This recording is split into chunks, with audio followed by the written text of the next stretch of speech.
ஓம் அகதீசாய நமக. விஸ்வமித்ர மகரிஷியே நமோ நமக. பேராற்றலை போற்றி, பெரும் கருணை வடிவமே போற்றி. அற்புதமான சற்சங்க விழாவானது இனிதே நடந்தேறி வருகின்ற இன்பமயமான சூழலிலே இந்த நிகழ்வுக்கு அகத்திய பெருமான அனுமதியோட இன்னும் 1 மணி நேரம் இருக்குது. அதற்குண்டான ஏற்பாடு நிலைகளை செய்யணும். அகத்திய பெருமானோட ஒரு சிற்றுரைக்கு பிறகு நம்ம திருப்பி வந்து சூழல் எப்படி இருக்குன்னு தெரியல. அங்கே இருக்கக்கூடிய அந்த அன்னைகிட்ட இருந்து வரக்கூடிய அந்த இயல்பு நிலை ஓசைகள் எல்லாம் இடையூறுகால் இருக்கும் பட்சத்தில் அதுக்கு இடையில நடக்கிறதுக்கு உண்டான சந்தர்ப்ப சூழ்நிலைகள் இருக்குது. அதை எல்லாரும் பயன்படுத்திக்குவாங்க. ஓம் அகதீசாய நமக. அகத்திய பெருமானோட சின்ன உரைக்கு பிறகு நம்ம எடுத்துகிட்டு அந்த ஏற்பாடுகளை செய்வோம். விஸ்வாமித்திர மகரிஷியை போற்றி போற்றி. அருள்நிலை கொண்டு நடந்தேறிய அற்புதமான சற்சங்க பெருவிழாவின் துவக்க நிலை முதல் அது இறுதி நிலை காண்கின்ற நிலை அல்ல, அது இறுதி நிலை காண்கின்ற நிலையாக அல்லாது நேரம் அதிலே இங்க வந்திருக்கிறவங்களுக்கு ஏதாவது வந்து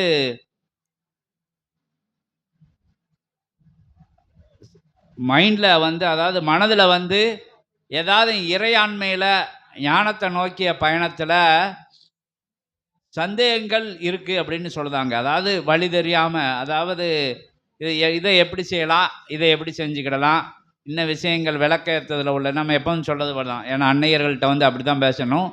விளக்கேற்றதில் கொள்ளக்கூடிய சந்தேக நிலைகள், இங்கே இந்த சபையை பற்றி கூட எதுவும் சந்தேக நிலைகள் இருந்தான்னா, எப்படி இங்கே மட்டும் சித்தர்கள் வந்து இப்படி பேசுகிறாங்க, வேறு இடங்களில் பிற யோகிகள் மகான்கள் ஞானிகள்லாம் இல்லையா, உயர்வான இறைத்தலங்களெல்லாம் இல்லையா அப்படிங்கிறது, அது சம்மந்தப்பட்ட வினாக்கள் பேசலாம்.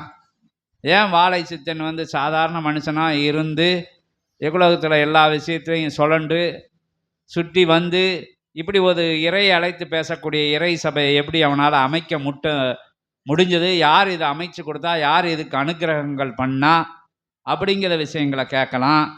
நான் இங்கே வந்ததுக்கு உண்டான காரணங்கள் என்ன, இன்னைக்கு வரையில் எனக்கு இத்தனை தடைகள் வந்தது, இத்தனை குழப்பங்கள் வந்தது, இத்தனை நிலைகள் வந்து நான் கடந்து வந்து இந்த இடத்துக்கு வந்தேன் அப்படிங்கிற விஷயங்களை கேட்கலாம்.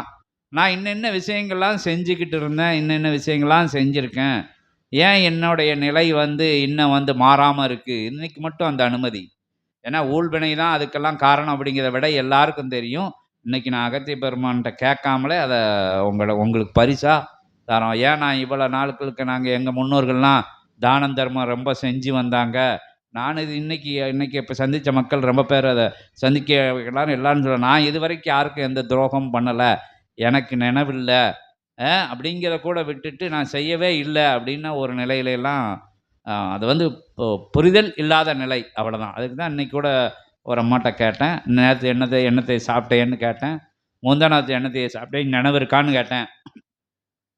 இல்லைன்னு சொன்னது. உங்கள் கணவனை திட்டினது நினைவு இருக்கா, உங்கள் கணவன் உங்களை திட்டினது நினைவு இருக்கா அப்படின்னு கேட்டேன். இல்லை, அப்பப்போ சண்டை வரும், குழப்பம் வரும், சரியாயிரும்னு இந்த அம்மா சொல்லிச்சு. ஒரு எடுத்துக்காட்டுக்கு அது வந்து தெரியல, மறந்து வச்சுன்னது. அது மாதிரி நம்ம வந்து 6 மாதத்துக்கு முன்னாடி செஞ்சது நமக்கு ஞாபகம் வருமா, 1 வருஷத்துக்கு முன்னாடி நமக்கு செஞ்சது ஞாபகம் வருமா, ரோட்டில் போகிற போக்கில் யாரையாவது திட்டியிருப்போம் ஞாபகம் வருமா, ஏதோ சினத்தில் எதெல்லாம் அறியாமையில் புரியாமையில் தெரியாமையில் நானா அன்னைக்கா அப்படின்னு கேள்விப்பட்டு நம்ம நானா சொன்னேன் நீ தான்டா சொன்ன அப்படின்னு எத்தனை தடவை சொன்னாலும் தெரியாது. நான் சொல்லியிருக்க மாட்டேனே அப்படின்னு அடுத்த வரும். எல்லாரும் தான், பெண்கள் தான், ஆண்கள் தான். நான் சொல்லியிருக்கவே மாட்டேனே, ஏன்ட்ட அப்படி வார்த்தையெல்லாம் என் வாயிலிருந்து வராது அப்படின்னு சொல்லுவாங்க. ஏன்னா அவங்க மறந்துடுவாங்க. அவங்க அது மாதிரி 1 வருடம் 2 வருடம் 3 வருடம் 4 வருடங்கள் வாலிப வயசில் செஞ்ச நிலைகளே நமக்கு ஞாபகம். நான் அங்கே இருந்தேனா, அந்த நிகழ்வு நடக்கிற நான் அங்கே இருந்தேனா, அந்த திருமணத்தில் நான் அங்கே இருந்தேனா, போட்டாக்கன்னா இங்கே வந்திருக்கேனா அப்படின்னு கூட ஆச்சரியப்படுற ஆட்கள்லாம் இருக்காங்க. அதனால் போகிற போக்கில் வர்றத வார்த்தைகளை, வர்றத சலன நிலைகளில் வர்றத கோப தாப ஆசைகள் சலனங்கள், இதில் ஒதுக்கக்கூடிய வார்த்தைகள், நினைக்கக்கூடிய நிகழ்வுகள், நல்லது செஞ்சிருவோணும் அப்படின்னு நினைக்கக்கூடிய நிகழ்வுகள் நல்ல விஷயங்களா பிரபஞ்சம் பதிய வச்சுக்கிட்டு இருக்கு. இதை செஞ்சிடணும், இதை விஷயத்தை கெடுத்துடணும், இவனை எப்படி சோழி முடிக்கணும், இவன் குடும்பம் இப்படி இருக்க பசுமையாக இருக்க, இதை கெடுக்கிறதுக்கு என்ன விஷயங்கள் நடக்கலாம். அது தாயாக இருக்கலாம், தந்தையாக இருக்கலாம், சகோதர சகோதரிகளாக கூட இருக்கலாம், சில நேரங்களில் ரொம்ப நெருங்கிய உறவு முறைகளில் கூட நமக்கு இருக்கலாம். ஒரு இடத்துல வந்தால் ஒரு நிகழ்வை பார்க்கறதுக்கு பொறுக்காது மனம். அப்போ என்ன குழப்பத்தை உண்டு பண்ணலாம், என்ன குதர்க்க நிலைகளை இந்த இடத்துல செஞ்சுட்டு போகலாம். எல்லாரும் அதை அனுபவிக்காத ஆளுக்களே இல்லை.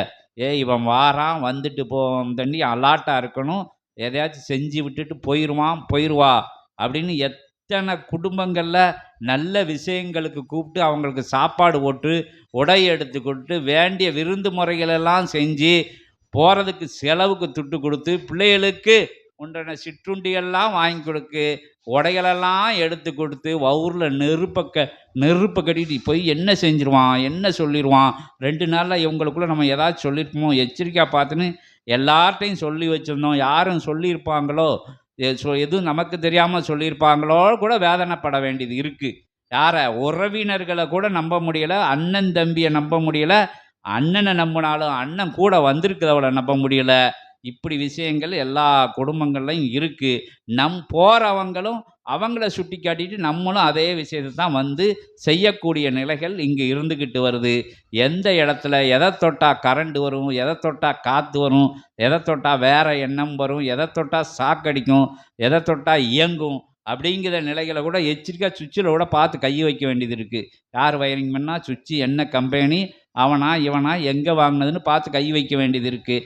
மழை காலத்தில் செவரில் கரண்ட் வருதா, இப்படியெல்லாம் அச்சத்தோடு வாழ்வதோட உறவினர்கள்ட்ட, நண்பர்கள்ட்ட, தெரிஞ்சவங்ககிட்ட, அறிஞ்சவங்ககிட்ட, இனத்துக்காரங்கன்னு சொன்னவங்ககிட்ட, ஊருக்காரங்கிட்ட எல்லார்ட்டையும் எச்சரிக்கையாக இருக்க வேண்டியது இருக்குது.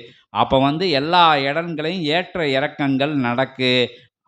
அதோட கலந்தவங்ககிட்டையும் அந்த விதிவிலக்கு இல்லை.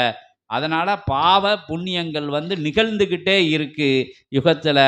அப்போ நான் அங்கே செஞ்சனா, இங்கே செஞ்சிருக்காமல் இருப்பனா அப்படிங்கிற நிலைகள்லாம் இல்லாது. செஞ்சதன் விளைவு நன்மைகள் செய்யும்போது நன்மை அடைகிறாய், தீமைகள் செய்யும்போது தீமை அடைகிறாய் என்றும் அப்படித்தான் உணரப்படுது. சந்தோஷ நிலைகள் நல்லதற்கான அந்த நிகழ்வாக இருக்குது. தீய நிகழ்வுகள், வருத்தப்படக்கூடிய நிகழ்வுகள், சலனப்படக்கூடிய நிலைகள், பயத்திற்குண்டான அச்ச நிகழ்வுகள், குழப்ப நிகழ்வுகள் எல்லாமே நம்ம செஞ்ச வேறுபட்ட நிலைகள்னு எல்லா யோகிகள், மகான்கள், ஞானிகள் எல்லாம் உரைச்சிக்கிட்டே வராங்க. அதனால் வந்து குழப்பங்கள் இல்லாத மனிதர்கள் இல்லை. புரிதல் உள்ளவன் ஞானியாகலாம், மகானாகலாம், மகோ உன்னத நிலை அடைஞ்சு இறைநிலை அடைஞ்சு சிரஞ்சீவி நிலை அடைகிறான். புரியாத இடத்துல நம்ம புரியாத பயணம் மேற்கொண்டு இருக்கக்கூடிய நிலை தான் கலியுகத்தில் இருக்குது. அதை கற்றுக் கொடுக்க சித்தர்கள், யோகிகள், மகான்கள் இப்படி உட்கார்ந்து உரை நிகழ்த்தக்கூடிய இடங்கள் எங்கும் கிடையாது. கடவுள் உட்கார்ந்து பேசிக்கிட்டு இருக்காரு. அகத்தியர் யார்? சிவம்னு சொல்லப்படுது. விஸ்வாமித்திரர் யார்? அவரோட ஆற்றல் என்ன? எல்லாருக்கும் புரியும், தெரியும். உங்களுக்கு உண்டான ஞான கேள்விகளுக்கு, சந்தேக கேள்விகளுக்கு வேற எங்கேயும் இப்படி உட்கார வச்சு உங்களை எதிரும் புதிருமாக உட்கார வச்சு கேட்டு தெரிஞ்சுக்கிற நிலை எங்கும் இல்லை. அதனால் பயப்படாமல் கேளுங்க. உங்களுக்கு காசு இல்லை, பணம் இல்லை, போனால் வராது, பொழுது வாஞ்சா கிடைக்காதுன்னு சொல்லுவாங்கள்ல, அது மாதிரி சந்தர்ப்பம் எங்கெங்கேயோ இருந்து சுற்றி திரிஞ்சு காரை பிடிச்சி, பஸ்ஸை பிடிச்சி, அதை பிடிச்சி, இதை பிடிச்சி சிவசபை என்கின்ற புனிதமான தலத்தில் வந்து புண்ணியர்கள் கூடி நிற்கின்ற புனிதமான இறை கோலம் நடக்க இருக்கின்ற, திருமண கோலம் நடக்கின்ற அற்புதமான நிகழ்வுக்கு வந்திருக்கிய உங்கள் இல்லங்களிலும் ஏற்ற இறக்கங்கள் இருக்கும், புரியாத புதிர் இருக்கும், துன்பங்கள் துயரங்கள் இருக்கும். எதுக்கு வேண்டாம் என்ன கேள்வினாலும் கேட்கலாம். ஞான சம்பந்தப்பட்ட வினாக்கள் அல்ல, உங்கள் ஊழ்வினை சம்பந்தப்பட்ட வினாக்கள். என் குடும்பம் எப்படி இருக்குது, எனக்கு இந்த நிலை இருக்குது, அதற்கும் அனுமதி உண்டா அகத்திய பெருமான்கிட்ட கேட்டுக்கிட்டு அதற்கு இந்த ஊழ்வினைகள் சம்பந்தப்பட்ட வினாக்களும் 1 2 கேட்டு தெரிஞ்சுக்கலாம். இப்போ பரிகாரங்கள் கூட பின்னாடி சொல்லுவாங்க. அதனால் என்ன சபையோட ஆற்றல் எல்லாம் தெரியும்னு சித்தர்கள் விரும்புதாங்க. அதாவது தாமதப்படுத்தாமல் எல்லாரும் கேளுங்க. கேட்போமா, அடுத்தவட்டம் வந்து கேட்டுக்குமா, அதெல்லாம் வேண்டாம், இப்போ வந்துட்டோம் கேட்டுருவோம், அப்படி கேளுங்க. ஓம் அகதீசாய நமக. சரியாக 6 மணி அளவில் புனர்ஜென்ம கோமாதா பூஜைகள் நிகழும். அதனால் வினா எழுப்ப விரும்புபவர்கள் குழப்பமின்றி அவர்கள் வினாவை எழுப்பினால், விடை பகிர்ந்தால் மற்றவர்களுக்கும் வாய்ப்பு கிடைக்கும் என்று உரைத்து வினாக்களை எழுப்பலாம் என்று கூறுகிறேன். ஓம் அகதீசாய நமக. அகத்தியமே ஜெயம், ஆனந்தமே அகத்தியம்.